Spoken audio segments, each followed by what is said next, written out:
Good morning. My name is Jay and I will be your examiner today. What is your full name? What would you like to be called? May I please see your identification? Thank you. In the first part, I would like to ask you some general questions about yourself. Let's talk about your hometown. Where are you from? I'm from one of the largest cities in Korea named Gwangju. It's located in the southern part of the country. What is your hometown famous for? Gwangju is absolutely famous for its food. You may not believe this, but almost every eatery and restaurant sells way higher quality food than Seoul. And the prices of such great food are much cheaper there. Did you like living there? Yeah, I think I enjoyed living in Gwangju City. I felt comfortable there as I have lived there for more than 25 years. And I have hundreds and thousands of good memories in Gwangju. If I hadn't enjoyed life in Gwangju, I couldn't have felt ties to the city this much. Do you know any famous people from your hometown? I don't know them personally, but as far as I can remember, there are some famous entertainers whose hometown is Gwangju, like Suji, Mungunyeong, and so on. But I haven't seen them in person either. I would like you to talk about the week. How do you usually start your day? I always do the same thing as soon as I wake up in the morning, which is going to the nearest Starbucks to buy coffee with my dog. I really need a strong coffee to survive a day, and I can give my dog Harper's a short walk in the morning. Now Harper seems to wait for me to say, let's go to Starbucks in the morning. What part of the day do you like the most? When everything is done and I have the cold beer in my hand, that's the moment I love the most. I'm usually snowed under with a lot of work all day, and I don't even take a proper break in between tasks. So I feel most relieved and relaxed when I finish my work, even if it's really late at night. Do you usually do the same things on the weekends? Mostly yes. I do similar things on Saturdays and Sundays, which is walking my dog. The place we go for a walk can be different, but basically we just walk and walk and walk. I usually have a busy schedule during weekdays, so I try to make his day at weekends. I believe that's the most important role as a dog owner. Let's talk about jewelry. Do you like wearing jewelry? No, I don't, due to my allergy to metals. Of course, if I buy a golden necklace or earrings, for example, then there's no problem. But the design of somewhat expensive jewelry is not attractive to me. Also, I hardly go out to meet people, so I don't need any objects to beautify myself. Do you buy jewelry? I used to, but no, I don't now, as I don't need it. About a year ago, I felt like buying some pieces of jewelry, so I did, but I found that I don't wear them at all, and I decided not to buy any jewelry myself more.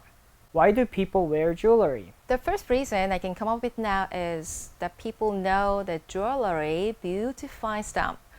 I don't know how it works, but it really does.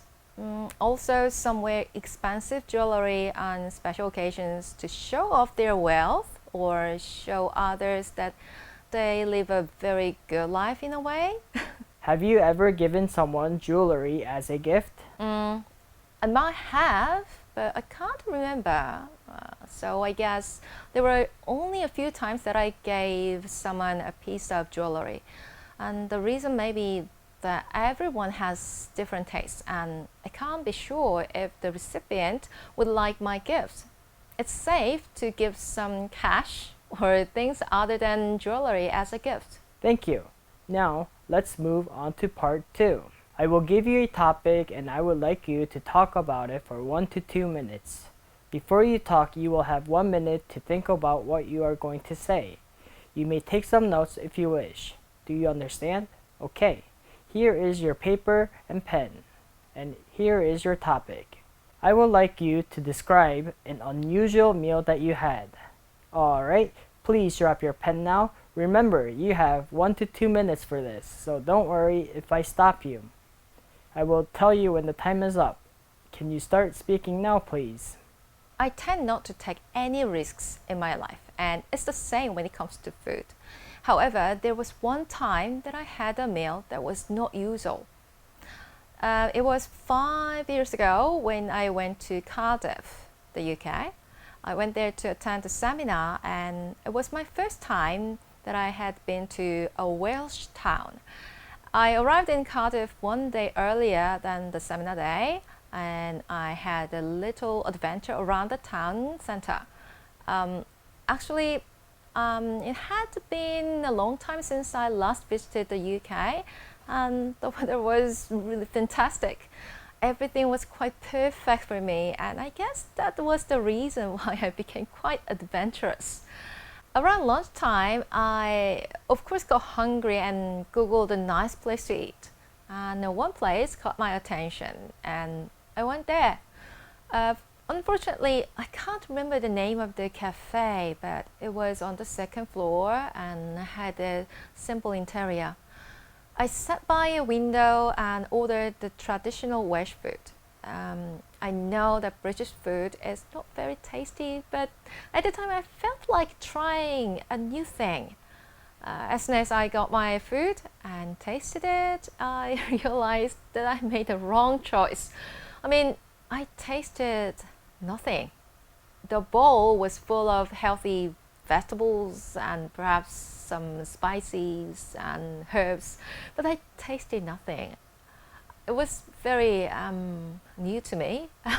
The hot food tasted bland. After that meal, I tried another restaurant in the town, but it was not worth the money, in my opinion.